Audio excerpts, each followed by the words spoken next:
All right, ladies and gentlemen, boys and girls, children of all ages, it is I, Jolting Joe, coming to you on Monday, June the whatever the hell date it is, 27th.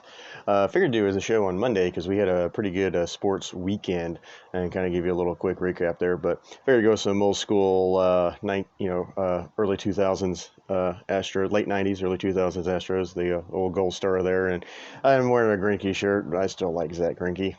Uh, but anywho, hmm. So, what are you drinking and what are you smoking? As far as what are you smoking goes, I've got a LFD, which is La Flor Dominica. It is the Colorado Obscuro. Get you a look at that. Good dark cigar. And then, what are you drinking? Now, I've had one that was aged a year. This is the new one. I've had it before, though. It's the Bourbon Barrel Commitment Imperial Stout from our local craft brewery in Houston, St. Arnold's. Check out that ABV, baby. Yeah, 15.7. Gotta love that. All right, and since I do have a jacuzzi since I'm sitting outside, even though stouts are pretty good. All right, let's pop this bad boy. All right, brewing at the Newery. Oh, you can't see it. Hold on, there we go. There you go. Bam. Okay.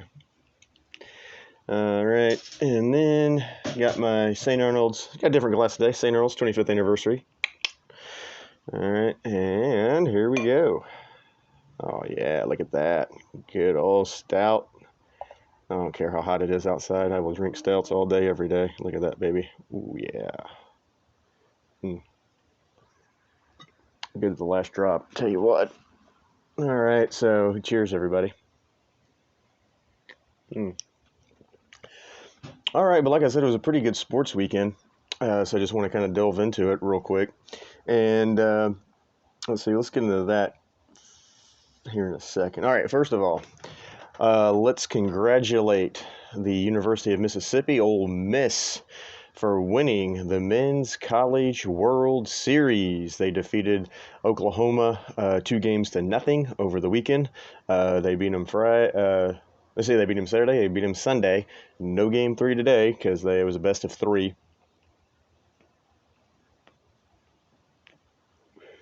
And the thing about Ole Miss is they were the last into the tournament, and they were the last out of the tournament. But OU made it to the baseball final. Of course, the women's softball team won the Women's College World Series. The men were in the finals. OU was looking for not the Texas two-step because they're in Oklahoma, but they were looking for the two-step there. And Ole Miss, though, finally got into Oklahoma's way, beat them pretty good on Saturday. Then yesterday they came back and won the game 4-2. So Ole Miss Rebels, they are your 2022 College World Series champions. And speaking of championships, we got to give a shout out to the new Stanley Cup champions of 2022. That is the Colorado Avalanche, winning their first cup in almost 20 years. Last time they won the cup was back in 2002, I believe. I think it might have been right at the 20-year mark there. I mean, I can math. But that was the last time that they won one. It was either 2001, 2002. I think it was 2002, though. I think it was right at the 20-year mark.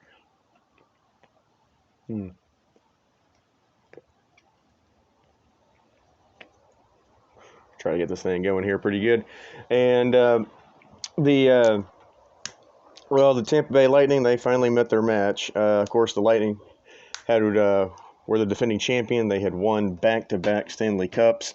They not only that, of course, they were looking for the three-peat, which there hadn't been a three-peat in hockey since the New York Islanders did it back in the early 80s. And that might have had some overlap in the late 70s, early 80s, but that was the last time that anybody had three-peats. It had been, 40 years, basically, since anybody had three-peated. But the Avalanche win it in Game 6 in Tampa last night, and 2-1. Tampa was up 1-0 early. Colorado came back, got 2 goals, and really, I think, and for all of you that actually watched it, or for big hockey fans, it seems to be the consensus that Tampa was just spent. They were just out of gas. Obviously, going to the Stanley Cup Finals for the 3rd year in a row, they had played more games than any other hockey team and I think it just kind of caught up with them there, and they were just kind of looking gas. And Colorado was damn good this year too. You gotta give Colorado credit too, because I think if there was a team that was going to beat Tampa, I do believe it was going to be Colorado. And Colorado put on a damn good show, and Colorado hoisted the Stanley Cup last night there in Tampa. So congrats to the Colorado Avalanche, all you hockey fans, all you folks in Denver, probably still celebrating. I'm sure everybody called in to work this morning. So congratulations to them. The other big thing was Thursday night was the NBA draft, which let me pull up the top 10 here. So it was the NBA draft ended up actually being kind of interesting. So first of all, if you didn't know, and we covered it last week, Jabari Smith was projected to go number 1 by both ESPN and The Athletic. And then Chet Holmgren was to go 2, and then Pablo Banchero was supposed to go number 3 of the Rockets. That's what everybody thought. Now, what happened, I believe this was on Wednesday before the draft. It might have been the day of the draft, too. But for some strange reason, the odds of Pablo Banchero going number 1 in Vegas went down. He was, I think, at one point was like plus 2,000, meaning if you bet $100, you won $2,000. Okay, so on $100 bet. All right, so it's basically 20 to 1 that you're looking at, right? Yeah. Well, 20. No, that's 20. Is that 20? Shit, I can't math. Hold on. Man, I gotta use my fucking calculator. This is sad. I mean, I'm a history major. All right. 1,000. Yeah, because no, 100 times 20 should be, yeah, it's 2,000. Okay, that was right. Yeah. So it paid 20 to 1 is what you were looking at. All right. So for every dollar you spent, you won 20 on that. And then it started there, and then it just fell. And I think it got to about plus 200. Which is 2 to 1, meaning, so basically went from 20 to 1 all the way down to 2 to 1. And so everybody was thinking, okay, does Vegas know something that we don't? Is Orlando changing their mind? Most people believe that Jabari Smith was the best pick in the draft. And so when that happened, everybody was like, shit, I mean, maybe Pablo is going number 1. And then Adrian Wojnarowski of ESPN came out and basically said, no, that's not going to happen. Vegas has it wrong. It's not going to happen. All right. So either, but the thing about this is, I don't know if Orlando slow played this, and Orlando's intention was just kind of false information to throw it out there that they were going to take Pablo they were going to take Jabari Smith number 1, but they knew that they were going to take Pablo, or maybe somebody's opinion changed. I have no idea. But on draft night, when Pablo Banchero went number 1 to the Orlando Magic, it was a huge shock. Also a huge shock to Rocket fans here in Houston, being sitting at that number 3 pick, because we all expected that we were getting Pablo Banchero. And then Oklahoma City followed suit like they were supposed to. They took Chet Holmgren, and then Jabari Smith just falls into the lap of the Rockets at number 3. And the Rockets were really high. Were really high on Jabari Smith. They were high on Pablo Banchero. And the thing about it is, like I said, this was supposed to be a done deal. Like, Jabari Smith did not even work out for the Rockets, and Pablo Banchero did not work out for the Magic, because Banchero thought that Jabari Smith was going number 1, and Jabari Smith thought Jabari Smith was going number 1. And so, like I said, Smith didn't work out for the Rockets. Banchero didn't work out for the Magic. And then what did the Magic do? They picked Pablo Banchero, and then the Rockets end up getting the third pick with Jabari Smith. And so that was interesting. So it was a good night for Rockets fans. And just to kind of round out the top 10 here, so Pablo, of course, went number 1. Chet Holmgren went number 2. Jabari Smith went number 3. Sacramento picked up Keegan Murray. Detroit, Jaden Ivey. Indiana, Benedict Mathurin. Portland, Shadon Sharp. New Orleans, Dyson Daniels. San Antonio, Jeremy Shokin. And then Washington with Johnny Davis. For you Rocket fans, since we're here in Houston, they also had the 17th pick, took Tari Eason of LSU. And then they had one more pick, but that one might have been in the second round. Let's see, because they had the 17th. Oh, I thought they had the 26th. No, they had the 29th. There we go. They took Ty Washington out of guard from Kentucky with the other pick. So there you go. So that was your NBA draft. So like I said, it was not what we discussed last week. It ended up being Jabari or Pablo number 1, Jabari number 3. Chet stayed where he was projected to go. So interesting NBA draft.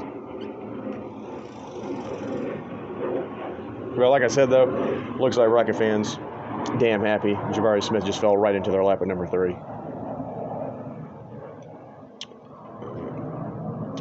All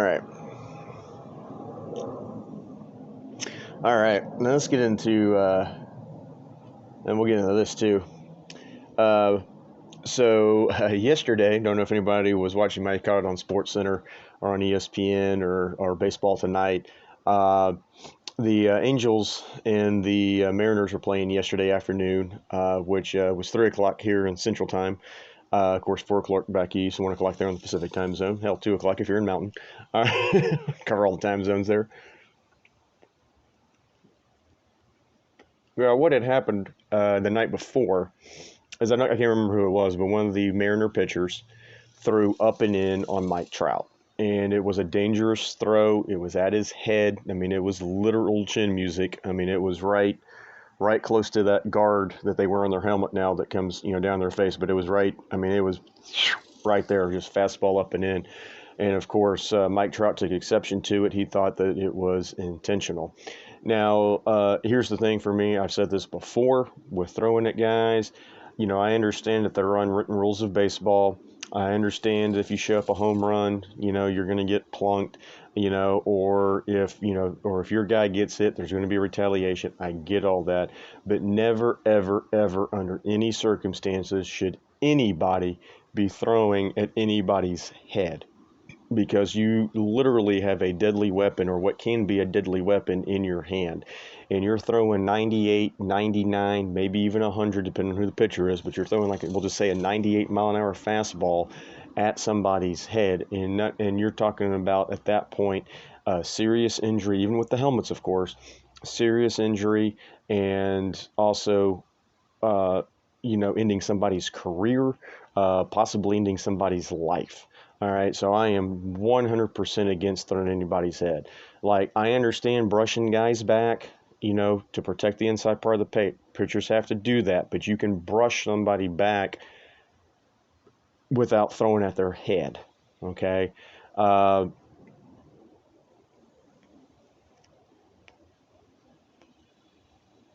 in the old days, I know that was a little bit more prevalent, but once again, just don't throw anybody's head, all right? Because like I said, that's when you're trying to end somebody's career. You're trying to end somebody's, season. It's not a good situation, all right? We saw what happened with Bryce Harper.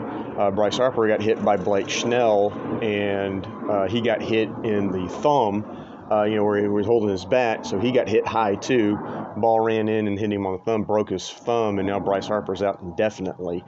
He might be out the rest of the season. Now, that was unintentional. Even Blake Snell told Bryce, he was like, that's my fault. I'm sorry. That wasn't intentional. And much to Bryce Harper's credit, who has known Blake Snell a long time, and they've played together for, back in, college, little league, shit like that. They've known each other for a long time. And even before he left the field, because Bryce Harper obviously was pissed that he got hit, but then, once he calmed down and everything, he told Blake before he even left the field, he goes, I know it wasn't intentional. He's like, that's not your, it's not your fault. And so I thought that was kind of big of Bryce Harper to do. And like I said, that was an accident. That pitch just got away from Snell. That shit happens. Okay. Pitchers, get it, but and shit's going to get away. But as far as brushing somebody back off the plate, as far as retaliation goes, don't throw at a guy's head, man. Just don't do it. Like I said, you can brush somebody back, let her high, you can brush them off the plate. You can throw at their legs. to brush him back off the plate, get him out, dancing out of the way. You don't have to throw at a guy's head. I just think that is absolutely 100% uncalled for. So Trout got thrown in. So you knew the next day something was going to happen. All right, and sure enough, it did.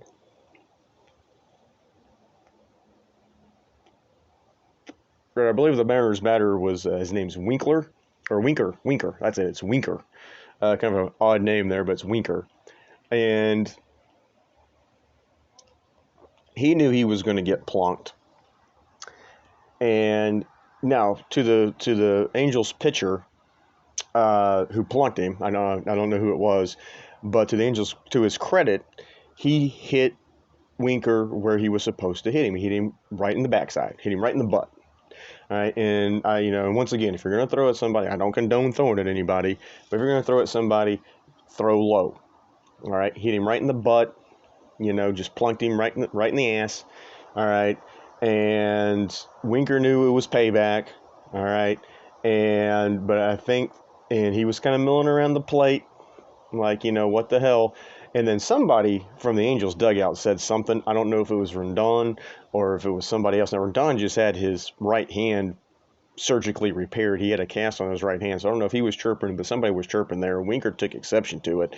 Now, Winker didn't go after the pitcher. He went after the bench, and he just makes a beeline to the bench.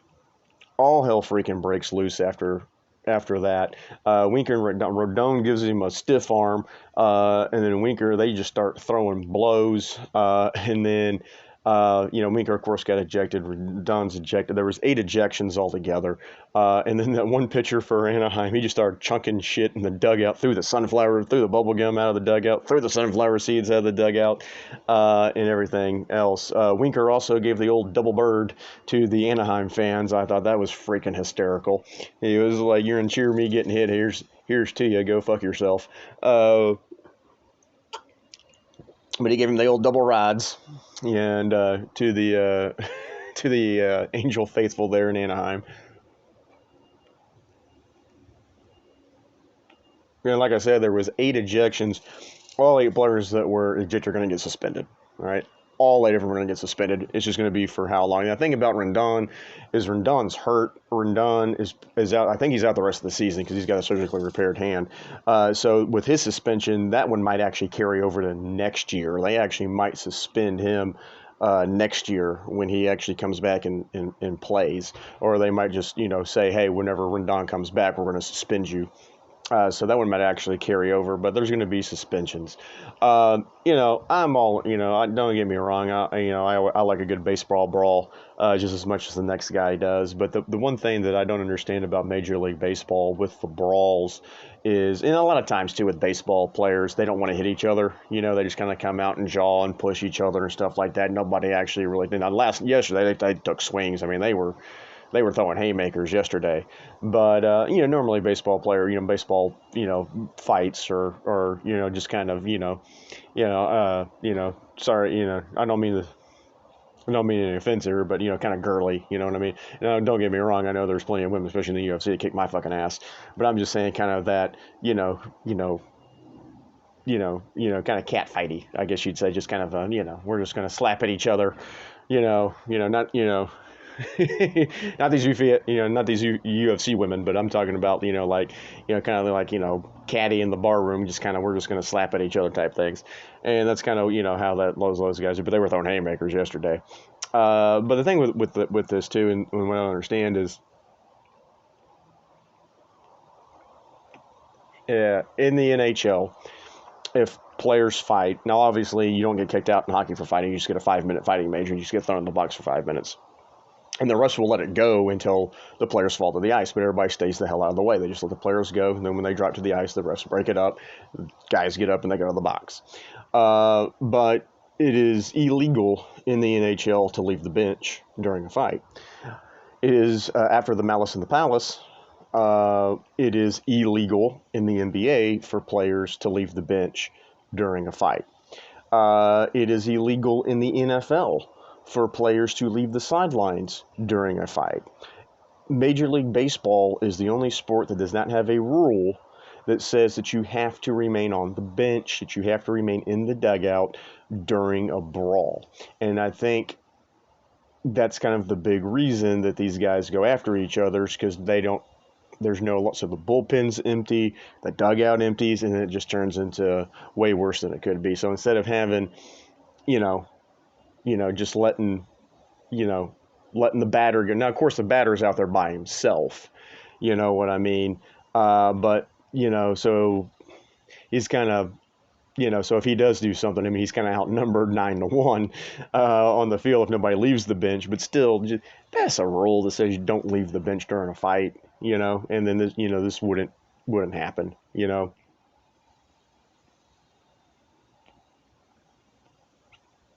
Now, with Winker last night, and I mean, the fact that he actually went to the bench, maybe you kind of make an exception there, but just, because if he goes into the dugout, that's a whole other situation.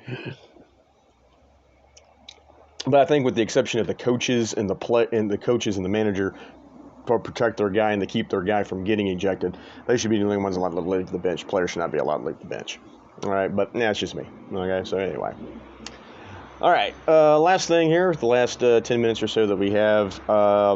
For you baseball fans and for you Yankee fans and for you Astro fans out there, we had one hell of a series this weekend in the Bronx with the Astros and the Yankees. On the Astros side of things, this was kind of a litmus test for the Astros because they really haven't played that many good teams. They have played Toronto, and they lost 4 out of 6 to Toronto. Okay, I think we've played Boston once so far. But we haven't played, we haven't played Minnesota yet. The White Sox are sitting at 500, took 2 out of 3 from the White Sox, but, we haven't played the Rays yet. So there's some good teams yet that the Astros haven't played. They've just been basically beating up on the AL West, and the AL West sucks. All right, the Rangers suck, the Mariners suck, the Angels suck, and the Astros have a 10.5 game lead. Maybe 11.5 now. I mean, well, I lost yesterday. So it's 9.5, 10.5 at this point. I haven't checked the standings, but it's somewhere around that neighborhood. So this was the test for the Astros. They had the Mets for 2 games at home, and then they had a 4-game set against the Yankees. They got 2 against the Mets starting tomorrow, and then the Yankees come back to Houston for a 1-game thing because of the schedule getting fucked up at the beginning of the season, come back on Thursday. All right, so they had 9 games against New York teams. It was Mets twice, Yankees 4 times, Mets twice, and then the Yankees again. So this was kind of their litmus test. Now they swept the Mets, and then they go to New York and they get a split with the Yankees.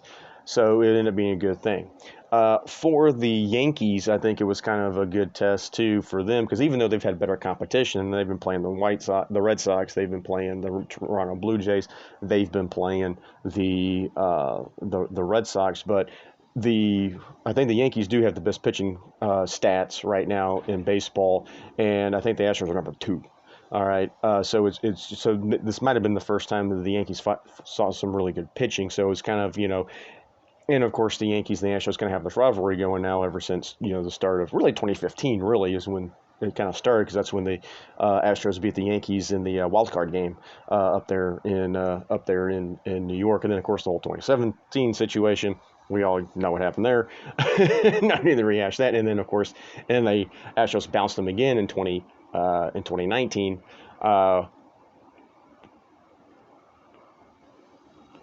So the Yankee fans don't like Astros. Astros don't like Yankees. We get it. As far as all that, kind of all that kind of stuff, all that stuff goes. But so I think it was a good test for both teams. And, it's baseball, and the Astros should have won Thursday night. They hit 2 3-run homers in that game. We're up 6-3. The Yankees also hit a 3-run homer. There was 9 runs in the game. All 3 of them came off of 3-run homers. It was kind of crazy. At that point, they had a 3-run lead, and then Ryan Presley came in, and the wheels just fell completely off. The Yankees ended up tying it with a 3-run homer, and then Stanek came, and then they pulled Presley. I mean, the only out that Presley got was a caught stealing. Then that was the only out that he recorded. Walked a couple guys. Was not good at situation. Just played. It was absolute trash basically. And even Presley said that. He's like, yeah, I sucked. And then Stanek came in and wasn't a hell of a lot much better. Aaron Judge hits a little, hits one out there into the outfield. Game winner. Yankees win. That one really sucked for Astros fans. It was probably great for Yankees fans with the comeback. 4 runs in the ninth. All right. So Saturday, Astros get a really good bounce back win against the Yankees.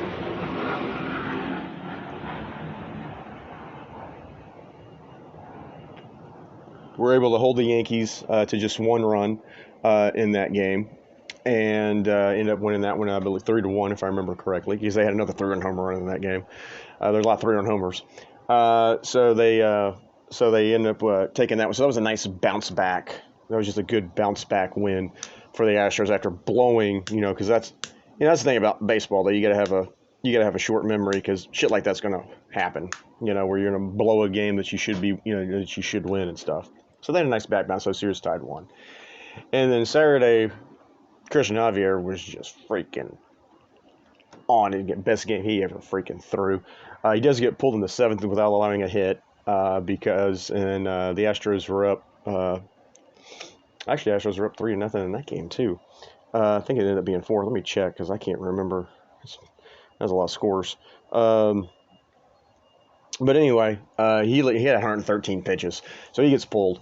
Neris comes in, and a couple questionable calls by the umpire. Neither side actually liked the strike zone, because Aaron Boone was chirping, and then Neris had a couple calls that went against him. The strike zone was just all over the goddamn place. It was freaking horrible as far as that goes. The Astros scored 3 runs. Well, no, they had 6 runs in the first game. Then they scored 3, 3, and 3. That's weird. Anyway, so Neris comes in. He gets out of it. Still no hits. And then Presley redeems himself, comes in, gets no hits, and they get a combined no-hitter.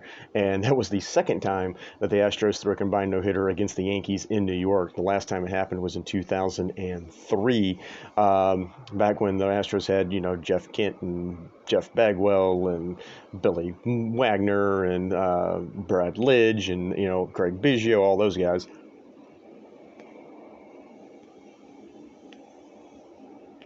But they ended up, so they threw the combined no-hitter.